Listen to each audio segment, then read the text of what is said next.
part of the Earglue Media family of podcasts.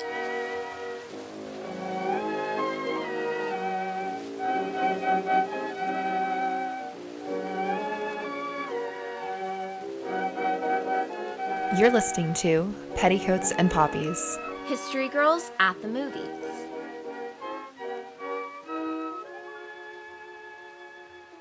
Welcome to Petticoats and Poppies, History Girls at the Movies. We're your hosts, Maggie and Nicole. For this month, I decided to torture Nicole with another Matt Damon period piece, which was quite mean considering she's let me swap out our second choice for the month. But since everyone seemed to really enjoy the epic flop, The Great Wall, that was somehow made in 2016, today we're going to take it back a ways and talk about a movie from 2005. I'd like to clarify and say that people enjoyed our episode on The Great Wall. I don't think anyone enjoyed the film, The Great Wall. This is true. They enjoyed our episode. They enjoyed us, not Matt Damon. Wow. So we're going to talk about a movie. The Brothers Grimm is a movie. It is. That came out in 2005. It was directed by Terry Gilliam. And it starred my favorite man, Matt Damon. Your favorite. I can't even say it with a straight face. It stars my least favorite person to have pop up in a period drama, Matt Damon. And then an angel, Heath Ledger, Lena Headey, and Jonathan Pryce is very randomly in this. Yeah, I was like, whoa. It is a very exaggerated, fictionalized portrayal of the Brothers Grimm, who are best known for being the authors, or collectors, I guess is really the better word for it, of fairy tales. But in this movie, they're these like con men who go around saving towns from fairy tale like curses and creatures that they are faking. But then they have to step up to the plate when they're faced with these actual horrific, and I mean that both in terms of what they are and the CGI, creatures. The original spec script was by Aaron Kruger, but it was then rewritten by Gilliam and Tony Grisoni. And like, whenever you start talking about, like, it was originally written by this person, and then these people rewrote it, and then it went here. It was originally meant to be distributed by MGM, but then they dropped it. Like, can't imagine You already know what kind of movie this is. It was shot in the Czech Republic, which I thought was interesting. Largely shot on location.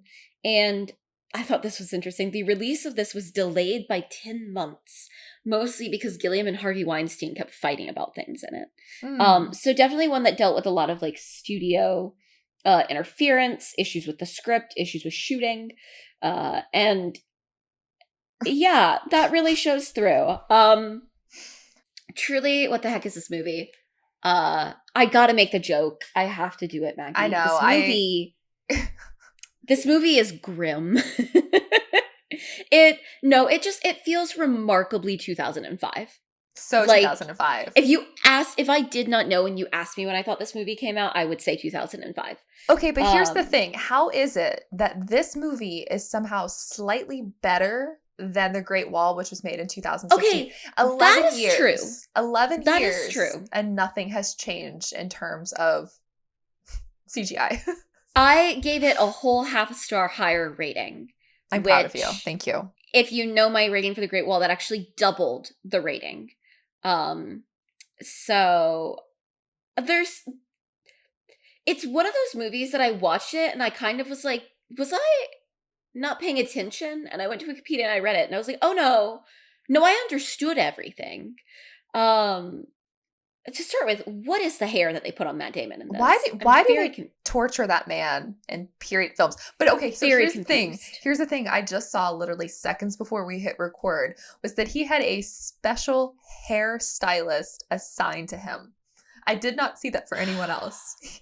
Matt Damon had someone assigned to do that to him every single day. I don't even have words for that. What did they do to Heath Ledger in this movie? The look that they decided on for him was a choice. was a choice. It's maybe the least attractive I've ever seen him. Not gonna lie. But choices, really, like, the tagline for this movie could just be choices were made. But you know what? Acting wise, like, there's not a lot to offer in it because it's not that kind of movie. Though I will say, Jonathan Pryce is having some fun. He's so camp. He's so over the top. I love that for him. Love that for him. As we've already addressed, the CGI is bad. The CGI is bad. It's bad. Bad, bad, bad. You know, the worst, I think, was, among a whole lot of terrible things, was the Gretel's shawl. Yep. On the water. I was like, yep. What is happening? There were things in it that were bad that shouldn't have been bad. Like, that should have been easy. Yep. You know, I will say, because of that, I will openly admit, you won't hear me say this often, Matt Damon is not the worst thing in this movie. I'm going to share that soundbite for the rest of forever.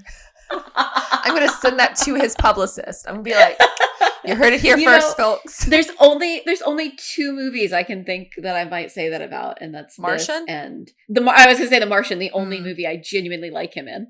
But the funniest thing to me about this movie is that it belongs to a very specific genre. Mm-hmm. A genre I've never quite understood why it exists, but the genre of movies about actual historical figures, but with supernatural elements. Like, the thing about this movie is that for the most part, like, I honestly cannot understand why they tried to tell us that these were the Brothers Grimm. Like, there's so much going on. Like, to the point that the script is almost overly complicated for what they're doing. But yeah, and if you couldn't tell, I don't think I remember to say this at the beginning. This was my first time seeing it. I had not seen this movie. 5th grade me was not going near it, I'm sure. So this was my, first time watch. But Maggie, I know that you had seen it before. What were your thoughts upon revisiting this movie? So I am not ashamed to admit that this was very much my when I was like 12 years old. Which is fine. You were 12. Like, yeah, like, I wrote fan fiction, self-insert fan fiction for this that, like, I very recently found, where I was, like, essentially the lady love of Jacob Grimm because I was about to check. I was like, just tell me that you were writing it for the okay, well, I will admit that I did find a list of baby names I like, and one of them was William, spelled this way, and I'm like, 100% sure it was because of this. But you know what? Like, this was my sweet spot for, like, formative years of movies. Like, it was like Brothers Grimm, it was Van Helsing, it was the Constantine movie. It was like all of these movies that were, like, really informing my taste in weird, bad fantasy. So, like, that's just who I am. And, like, as far as, like, the history of Maggie goes, I am more fond of Grimm fairy tales, like, just in general. Like, sorry, Hans Christian Andersen, please don't haunt me tonight. But I think it's my German roots that just, like, come through. But I, like, revisiting this was so weird because I watched it, like, a lot in 2005 to probably 2007. I probably stopped probably around, I was 14 probably. So there were things that I had forgotten. Like, I did not realize that was Lena. I recall wanting to be Angelica as a kid, and now I'm like, take it or leave it. Might have been one of the reasons I'm into archery now, in hindsight.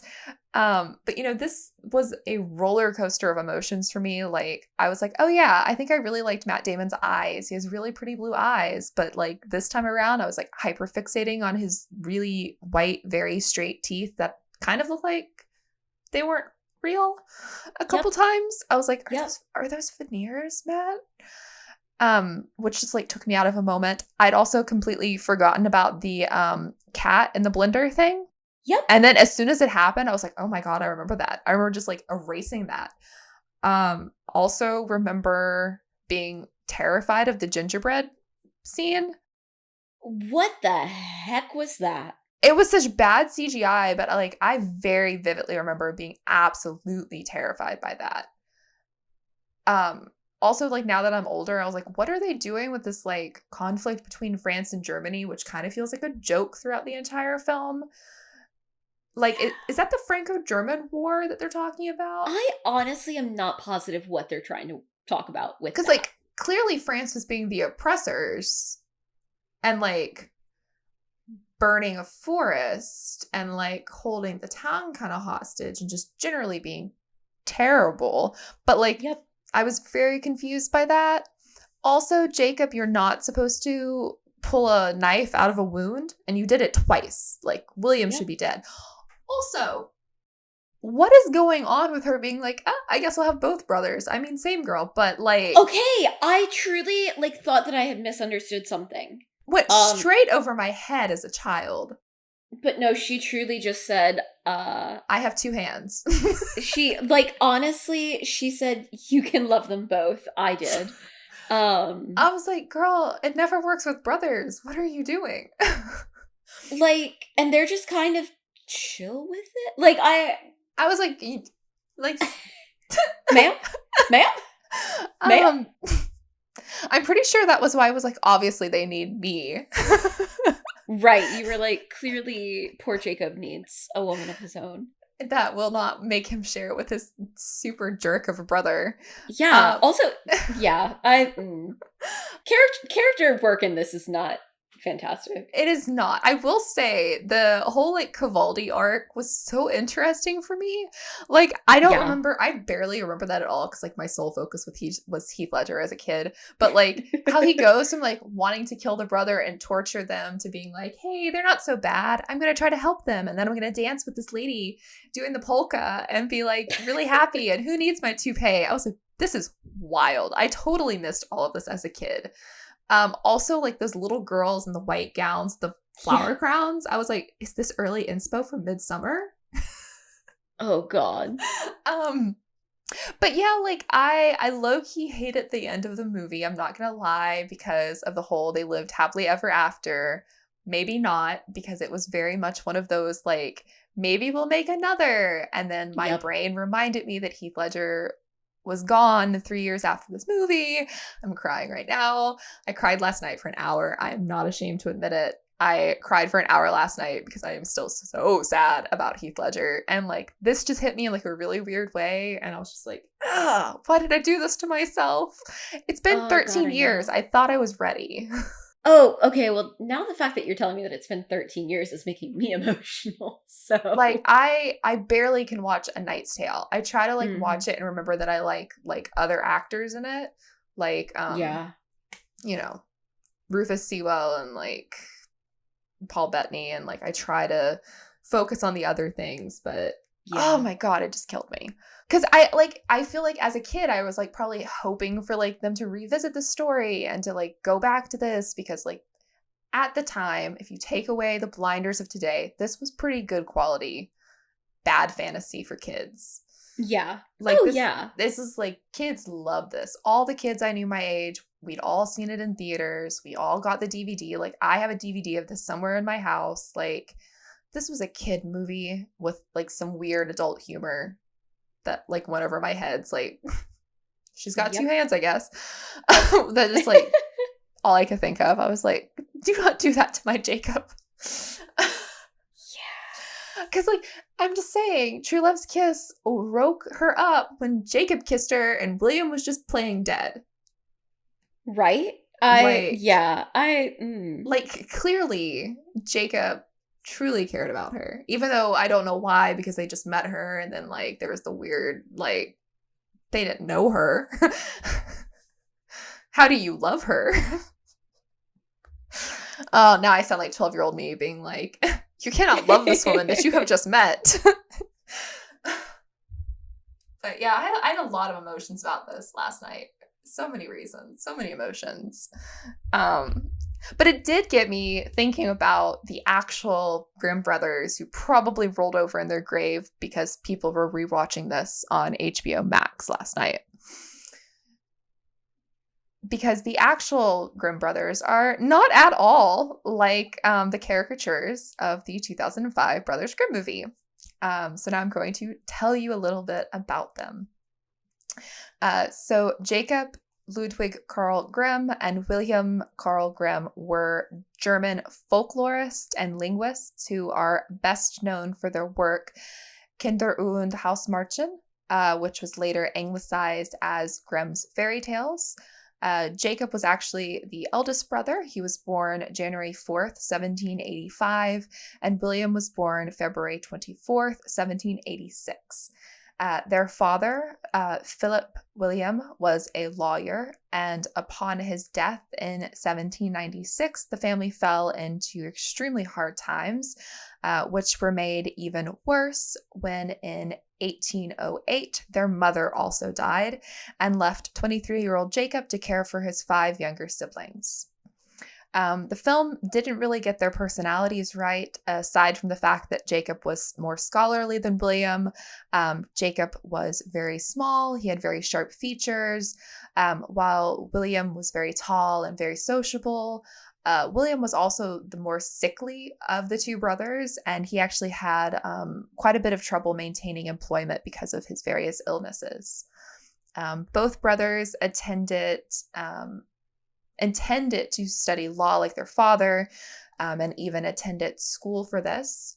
At the University of Marburg, they were first introduced to Clemens Brentano, who was one of the founders of the Heidelberg Romantic School, which was the second phase of the German Romanticism, which emphasized this German folklore and history. And it was then that Jacob and William fell in love with folk stories.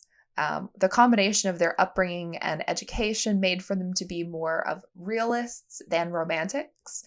And their style of storytelling, while similar to the Romantics movement, had a very specific style that was unique to the Grimms. They also explored using other literary styles from other countries outside of Germany. And they published their first collection of over 200 stories, which included such stories as Schneewittchen, Aschenputtel, Hansel and Gretel, and Rupturkapchen, which Nicole is going to discuss now in English. Yeah, I really admire that you tried those because I decided to just go with all the English translations of names. Look, I'm just saying, my family was in Germany in the same period of time. Like, we go way back in Germany. My family is very German, but whenever I took German class, my German teacher told me I would probably always speak German like a French person. I mean, you remember I dropped out of my German class, but yeah. I felt like I had to give it a valiant effort considering we speak conversational German in my house still because, like, my parents both speak German. They got married in Germany, like, so I figured you did better than I ever could have. But yeah, so Grimm's Fairy Tales was first published under the name Children's and Household Tales in December of 1812. The original version had 86 stories, and they kept doing more editions, and by 1857, the 7th edition had 210 stories in it. So these tales were collected from German peasants and the middle class, and also some aristocrats. A common thing with fairy tales being collected in this period is that, and before, is that there was always this desire to sort of pass them off as being entirely like of the common people, of the peasantry, whatever, but often they were also gathered from the upper classes. What I thought was interesting, some of these tales were actually considered quite unsuitable for children, and some of them actually had like a warning added to them. Basically, like Disney Plus does these days.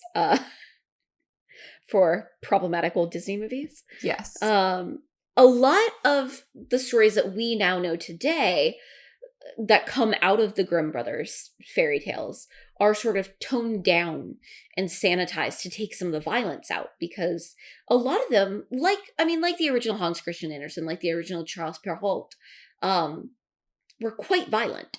So I just wanted to touch on some of the ones that I think are the most recognizable to us today and talk about sort of the differences in them, things that we might not know. So one is Hansel and Gretel, comes from the Grimm brothers. It's a story that actually may date back to the 13th century, according to some folklorists, but was finally, written down and published by the Grimms. And it is essentially the story of a woodcutter and his wife. What I think is interesting is in early editions, it's actually the children's mother. In later editions, it's their stepmother. Leave the kids in the woods, and they're lured in by a witch who has like a house made of, sweets and candies, who wants to eat them. But Gretel manages to outsmart the witch. She pushes her into the fire and kills her. They steal her like precious stones, her jewels, and reunite with their father, their stepmother, having like mysteriously died in the meantime. Which whenever I think Hansel and Gretel, honestly, I feel like I don't associate a lot of that kind of stuff with it. I'm just kind of like, oh yes, candy house. You know what I mean? Like, I think you don't always remember that, like, yeah, that is one that does revolve around like cannibalism and murder. I'm sure. See, that's what I always think about. I'm sure Armie Hammer loves it. Oh no. What? Not Who said the that? Armie Hammer joke. I did not know I was gonna make that joke. Yeah, so that's a pretty messed up one. Snow White's an interesting one. This one, as opposed to a lot of the others, is definitely German. And there are even a lot of different claims of like historical women being the inspiration for it. Essentially women whose mothers or stepmothers got felt very threatened by them, and either tried to or did take them out. But in the original tale, what I thought was interesting is that the evil queen is actually Snow White's mother. In most editions today, she is her stepmother, which I think makes it not quite as bad. Another difference from the version that we know typically is that the evil queen, asks for her heart to be brought back. In the original tale, she asks for the huntsman to bring her the lungs and the liver of Snow White so that she can eat them. A lot of cannibalism in these stories. In this original version, Snow White is also 7 years old when she is, forced into the forest. And she spends 10 years living with the dwarves in the forest before the queen comes and tries to kill her again. Which is, I think, another slight difference. Which, interestingly enough, then actually, like, during the action of the story, makes her older than she is, like, in the Disney version. Which I thought was interesting. In the original tale, the queen actually has to try, like, multiple times to poison her because the dwarves keep, like, saving her. Most notably, if you're used to, like, the Disney version of this, the prince and Snow White haven't met at the point in which he shows up and she is supposedly like dead because she's been poisoned. So he goes to take her corpse, or what they think is her corpse, to bury her with her family. And somebody like jostles the body and the bit of poisoned apple like falls out of her mouth and she awakens. And they decide that they're in love and they're going to get married. And it's at that point that like at the the wedding or whatever that the evil queen asks the mirror again if she's the fairest in the land, thinking that Snow White is dead, and the mirror tells her that no, it's like the prince's bride, and she goes and is horrified to find out that it's Snow White. But then the queen is forced to like dance on red hot shoes that kill her by the prince, which is interesting. But otherwise, I do think like this is actually one of the ones that like does stick closer, like the version that we know in pop culture today is like closer to the original version, other than these like details. I also thought it was interesting. The dwarves were never named until the early 1900s when they started making films and plays of Snow White. Before that, they were always just unnamed. Another one that will be familiar to a lot of people is Sleeping Beauty, or as it's known in the Brothers Grimm, Little Briar Rose, which is what it was called in Germany. This one dates back to the 14th century. It was also published by Charles Perrault, which is the French fairy tale writer or publisher, whatever you want to call him, that a lot of our stories come from as well. That's kind of a running theme amongst these, is that a lot of these stories were also in Perrault's books that had been published before the Grimm brothers. But there are some differences. So in other versions of Sleeping Beauty, there's often this like second part to the story about like the prince's I read it and I am not positive that I understood all of it, but basically like the prince's mother is actually an ogre queen, and she later, when Briar, Rose, and the prince have 2 kids, the ogre mom wants to eat the kids, but they trick her by giving her like lamb. And then she tries to eat Briar Rose, but then they trick her again. And eventually they get rid of her somehow. I truly was shook as hell. But the Grimm brothers made the decision to end it when the prince arrives to wake Rosamund, as she's called in this version, which I thought was very interesting. Yeah. Another one is Little Red Riding Hood. There's a lot of versions of the story that exist. There's one that definitely existed before this that comes from Italy. There's a version in Perrault's book.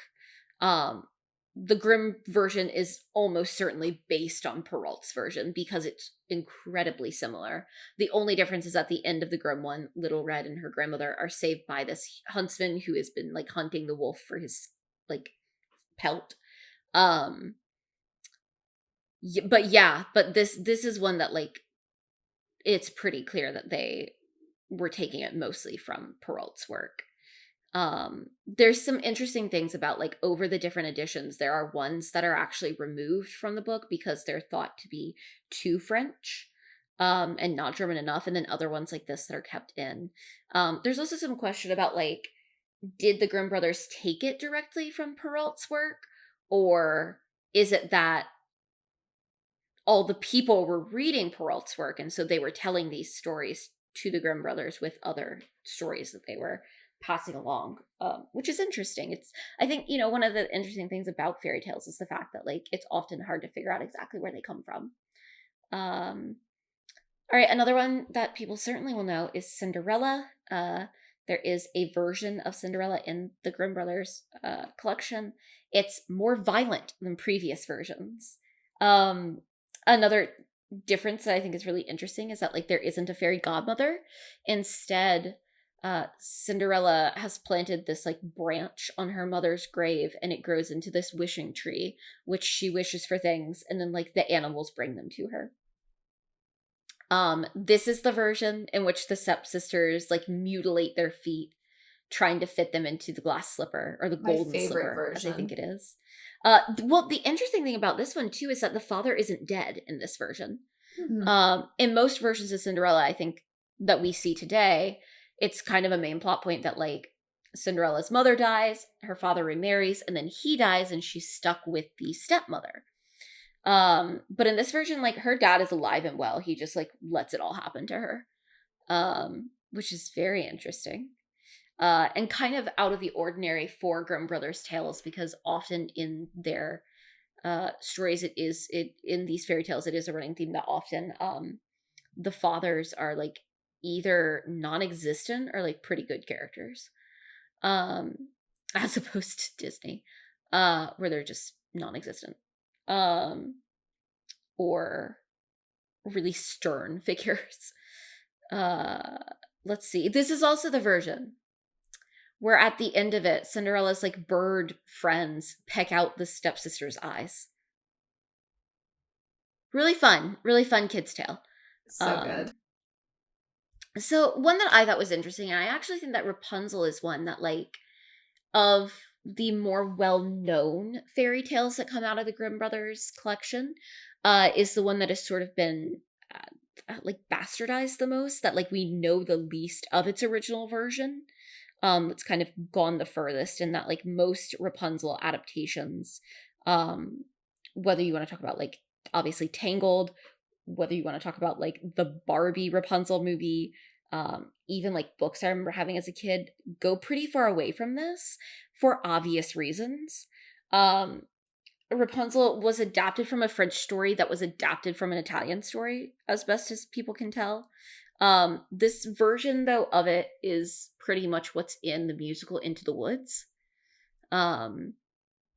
Essentially, it goes, a pregnant couple lives next door to this like witch, and the woman is craving Rapunzel lettuce so badly that she won't eat anything else. So finally, the husband goes and he takes it from the witch. She eats it. She sends him back for more, and when he goes back for more, he encounters the witch. The witch demands that she be given the baby to pay her back for it, and he says yes because he's desperate because his wife is refusing to eat anything else. I have questions about like what whoever came up with this thought the pregnant women were like, but okay.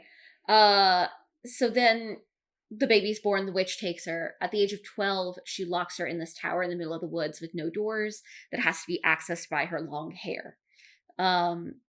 When Rapunzel has grown a little bit older, a prince finds her in the woods, climbs up her hair, and woos her. They fall in love, and they plan to escape together.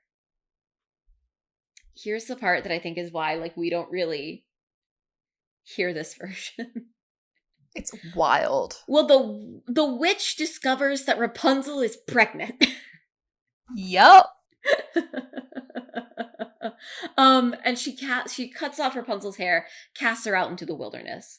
The next time the prince climbs up the hair, he finds the witch, obviously instead of Rapunzel. She like throws him out of the tower into these thorny bushes that blind him. He then also like wanders around. They're both wandering around for literal years, apparently.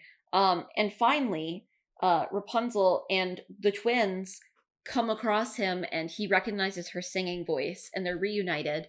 She cries on the prince, and her tears cure his blindness.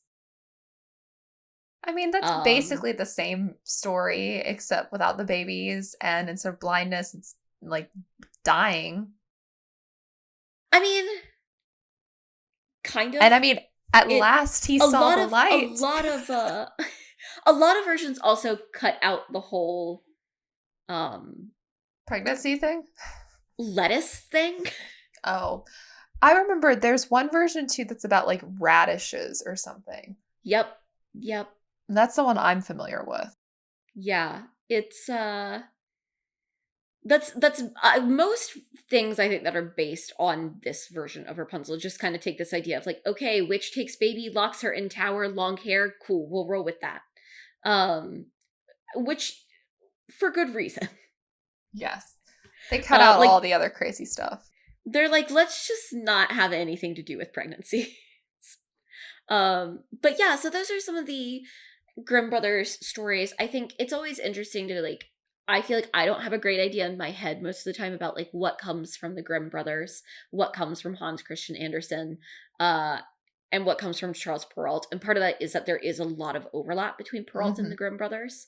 But I just thought I would share some of that in case anyone. I love that. The Grimm brothers are the ones that I prefer. I enjoy dark fairy tales. So like everything that you're like, oh, this is terrible. I'm like, oh no, that's right up my alley. Well, yeah, I mean, at a certain age, but it is funny whenever, because I feel like typically fairy tales are associated with children. And it's just funny to think that even like at the time that these came out, some of them were basically like had warnings on them that like, this might actually be too scary for kids. And you know, if you think about it, children back then were not as shielded from the horrors of life as children are today, though, to some extent. The horrors are different and the children are still seeing it. But like, I feel like some of the stuff that we're like, oh, that's so like gory. Like they're out there butchering animals at like 8 years old. Like this really isn't that horrifying for them.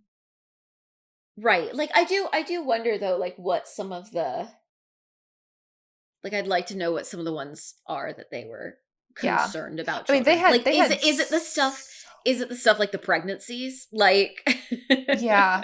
But I mean I think some of the stories that aren't the most better known well-known ones. ones Yeah. are the ones that are a little more like, huh, that's not cool. Yeah. There's a lot of goriness in Like them. there's a reason why they're not being turned into Disney movies. Oh, absolutely. Absolutely. Like there's so many of them. And a lot of them sort of do get folded in together in different ways. Mm-hmm. To become, you know, different stories. So now I get to do like this really tiny. I'm tragically sorry for how small this is literally like a line. But you know, there was like this one really weird aspect of this movie that I was just like, I don't remember this, and this is like real weird. But when Jacob and William's two cohorts are being tortured over a cauldron with these like snail lanterns over their heads. First of all, I don't think I'll be seeing this in any Jigsaw movies anytime soon. But I don't understand what's going on. That is not as far, like I'm willing to be proven wrong, but I spent like an hour of research trying to track down snail torture in Germany or France. And like all I came up with is escargot torturing snails? Which like obviously, yeah, but they taste good, so but I did find like this one thing that like cracked me up, which I don't know if you've ever seen this, Nicole, but there are a number, and I mean a number of medieval tapestries and pieces of art that depict knights fighting with giant snails. I have seen these. Truly confusing fascinating. as heck. Extremely confusing. I found one theory for them that it had something to do with the biblical verse in Genesis about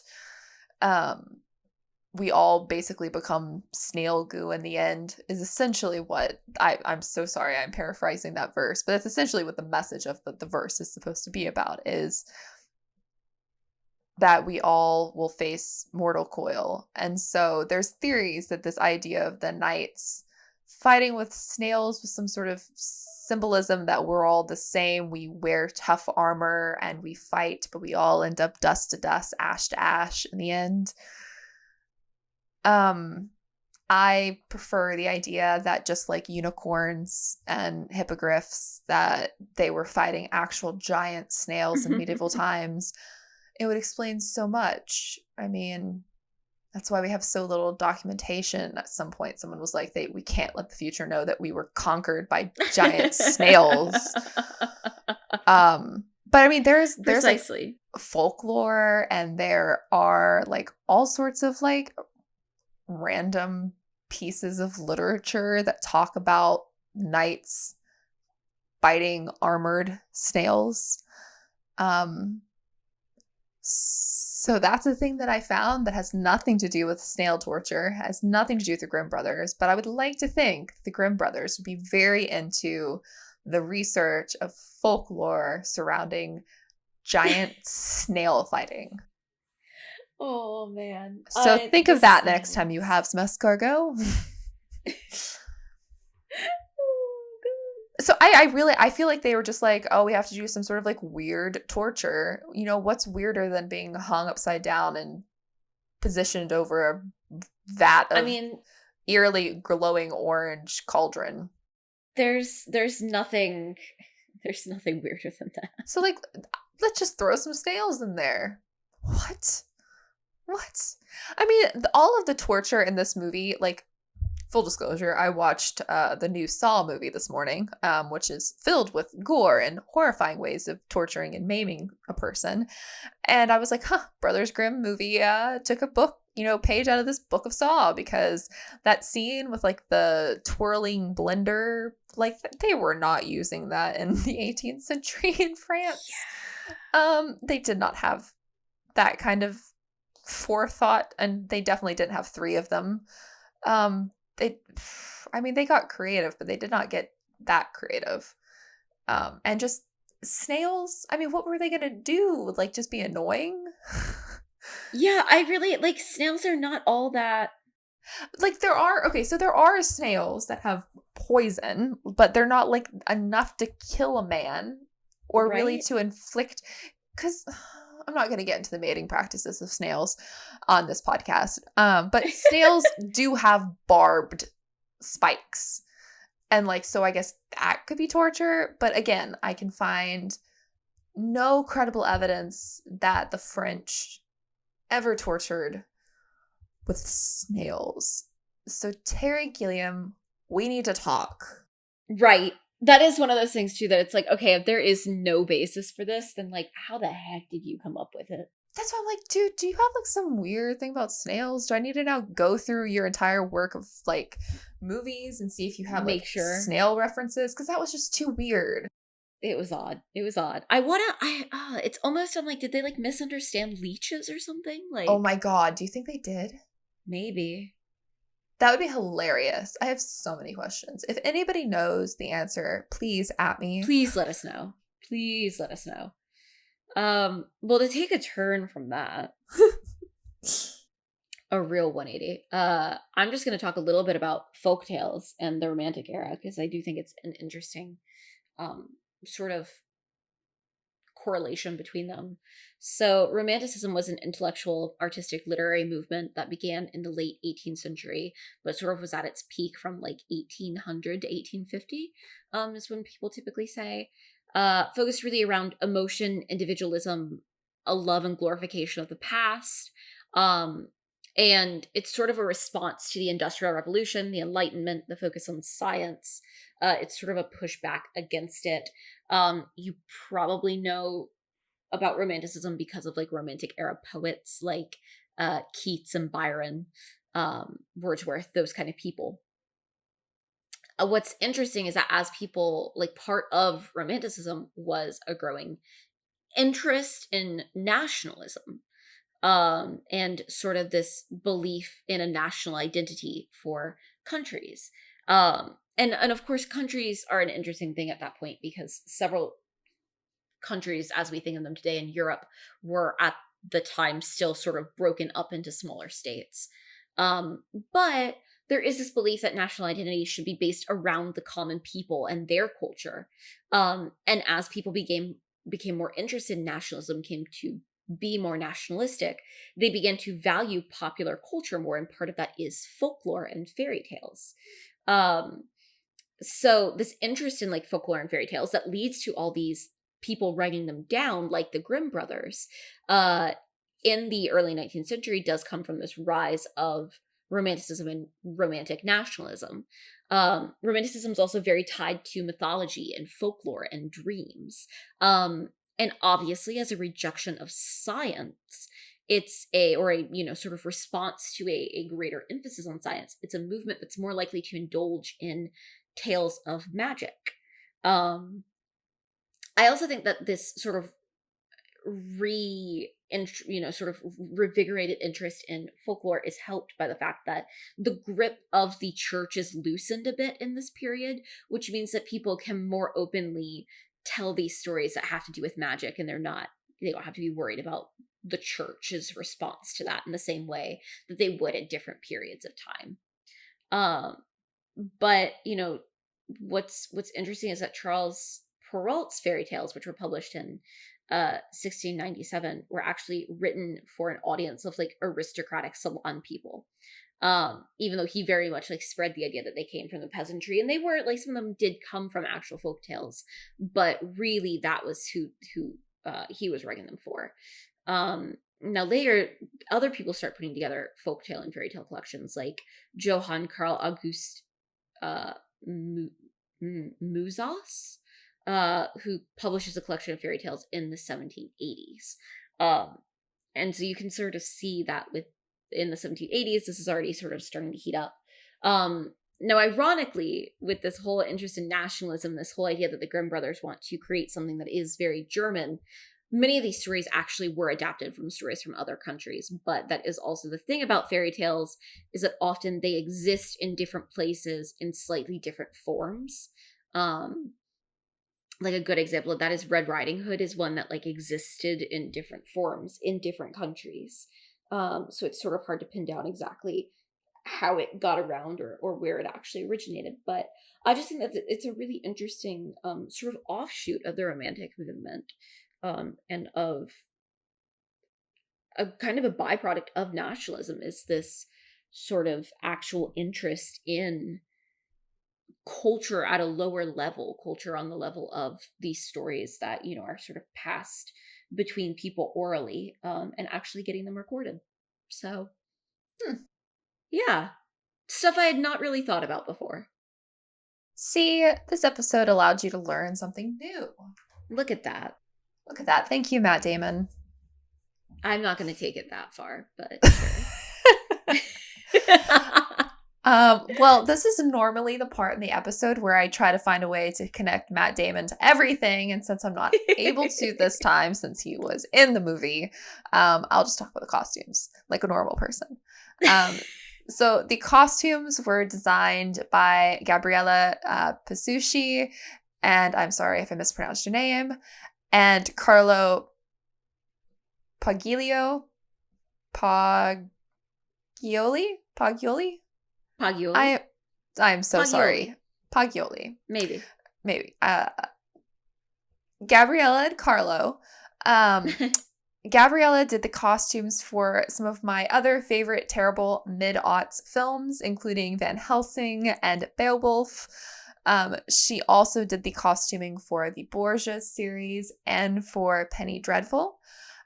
Carlo also did costumes for Van Helsing, and most recently he worked on the Young Pope and the New Pope series.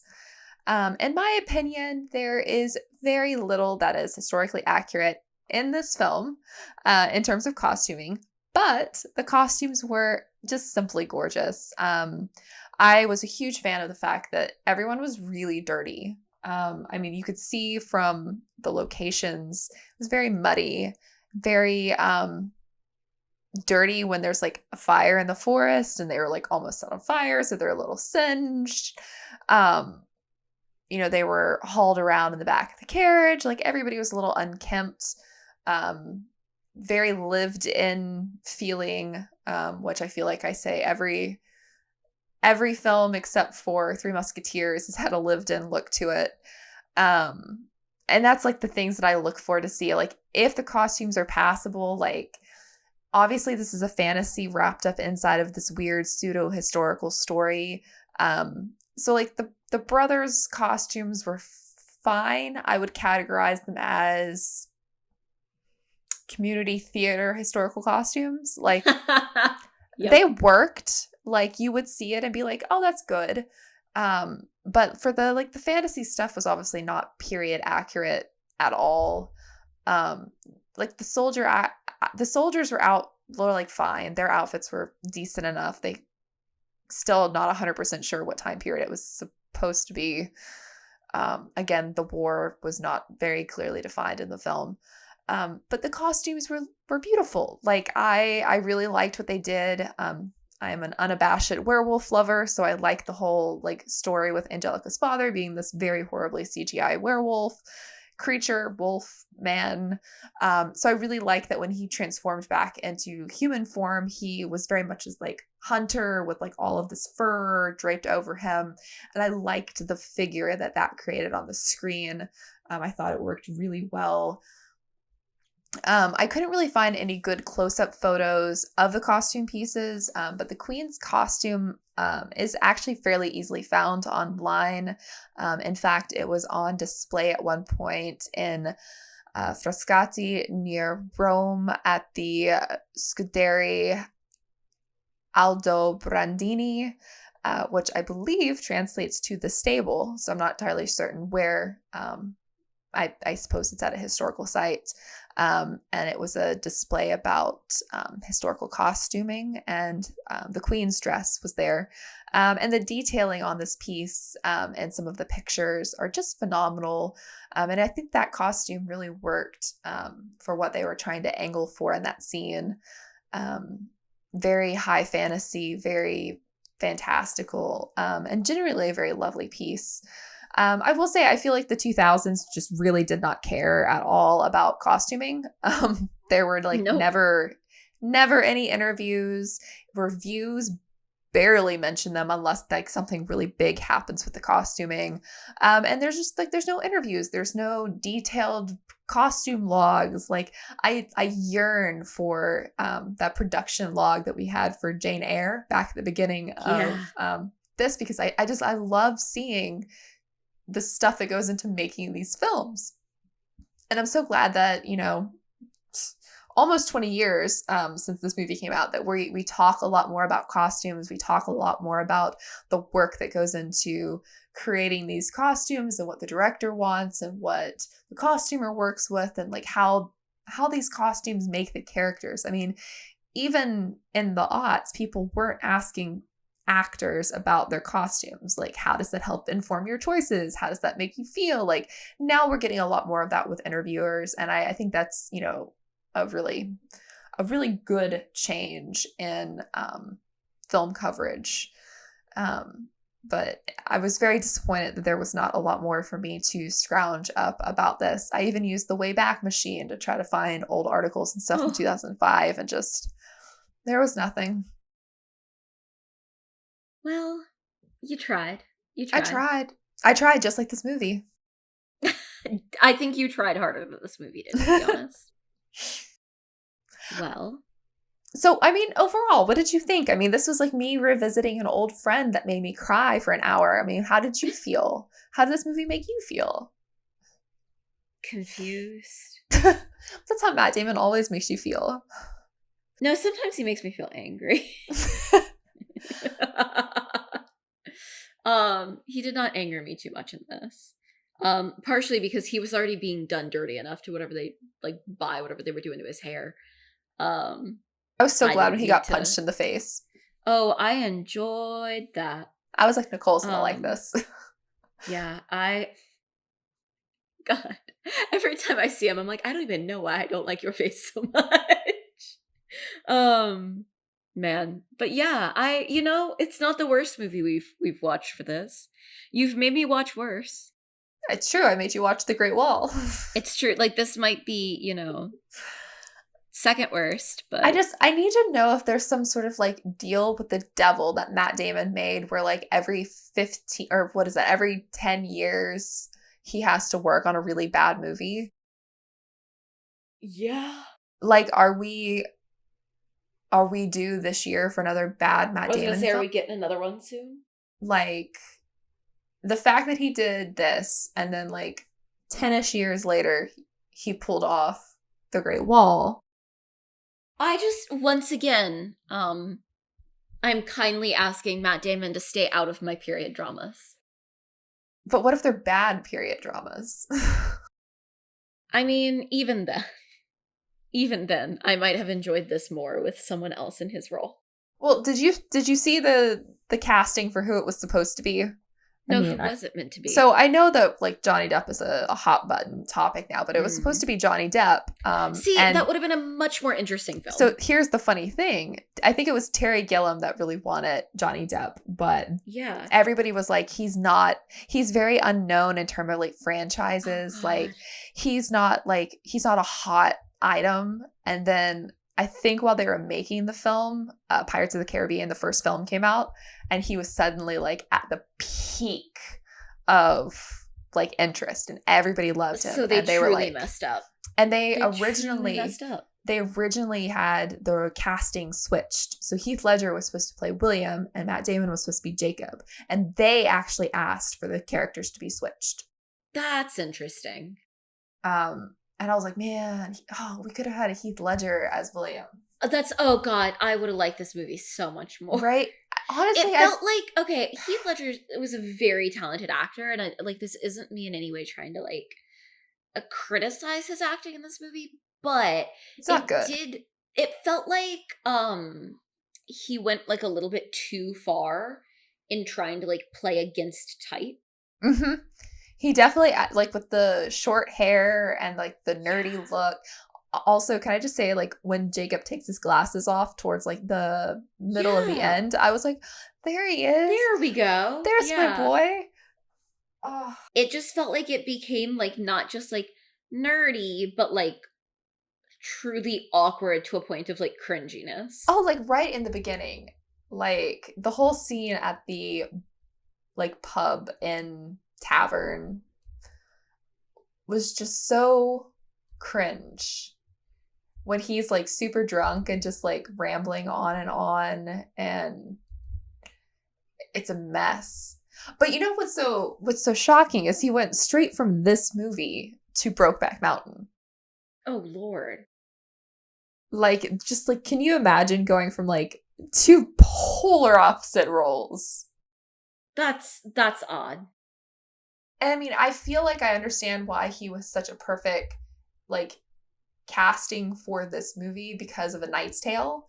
It's, like, right in that same genre. You have seen A Knight's Tale, right?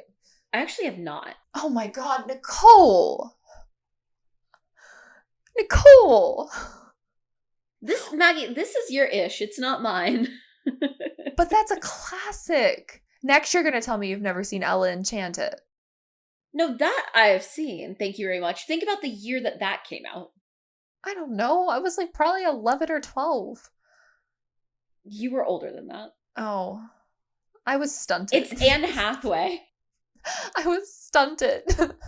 What's another one? Have you ever seen Ever After? Yes. Okay. But that's different. Like, that's one of my parents' favorite movies. Okay. That's my mom's favorite movie. Yeah, because it's like a proper... Okay. I'm seeing the distinction. Piece. I'm still not sure how it is that you've seen Three Musketeers and I hadn't. Because I went...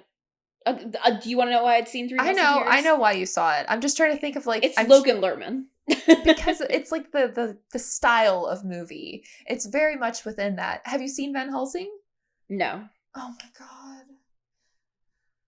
Were you just... remember, like, you gotta remember, I was in 5th grade when this movie came out. Yeah, because you're like, what, 2 years younger than me? Yep. Yeah, I guess. That's all it takes.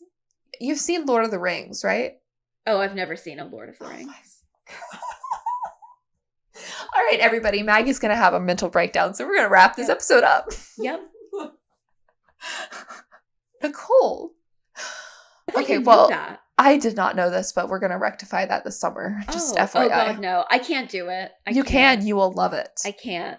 You will like it. You will like it. Did you watch Narnia as a kid? No, I didn't like Narnia. I'm going to cry. Okay, well, this episode has truly just been my undoing. Like, we've gone off the rail. I feel like our audiences will actually really enjoy this episode. Especially this bit where I'm just like absolutely losing my mind. Maggie's just losing her mind. Like, I need you to understand that, like, at the time where movies like this were coming out, I was mostly watching movies on TCM. So was I, but I had a variety of tastes. Yeah. No. Nicole, we're gonna fix this. Wait, so you never had a Prince Caspian phase? No. I don't really get the whole Ben Barnes thing. Oh my God. Which is funny because TikTok thinks I'm in, like, my TikTok For You page is like Ben Barnes, and I'm like, no. Yeah. Okay, well, on that note. All right, we're wrapping up. Before Maggie completely falls apart, thank you all so much for listening to our 25th episode of Petticoats and Poppies History Girls at the Movies. We'd love to hear from you on social media and to hear what you think of the Brothers Grimm and the ultimate betrayal of Nicole's movie taste as a middle grader. Oh, you can find us on social media at HGATM Podcast on Twitter, Instagram, and Facebook. You can find Maggie potentially still having a breakdown over at Maggie of the Town, and you can find me at Nicole Ackman 16. You can listen to our podcast on Spotify, Apple Podcast, and the Earglue Media website, and as always, over on Audible. If you like what you hear, don't forget to leave us a rating on Apple Podcasts and on Podchaser. Every few episodes, we'll be reading our reviews and reading some of our comments, so be sure to leave us one if you'd like to be featured. We'll be back soon if Maggie does not disown me with another episode as we continue to look at period films from a history and film perspective. Until then, stay safe and healthy.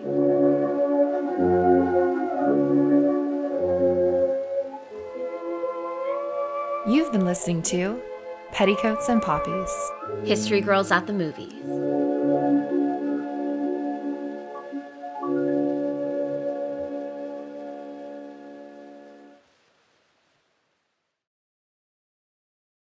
Perspective. Until then, stay safe and healthy. And watch Lord of the Rings. I really thought you were going to say horny again. Always. But I mean, that's for Ben Barnes, but you know. Matt Damon is not the worst thing in this movie.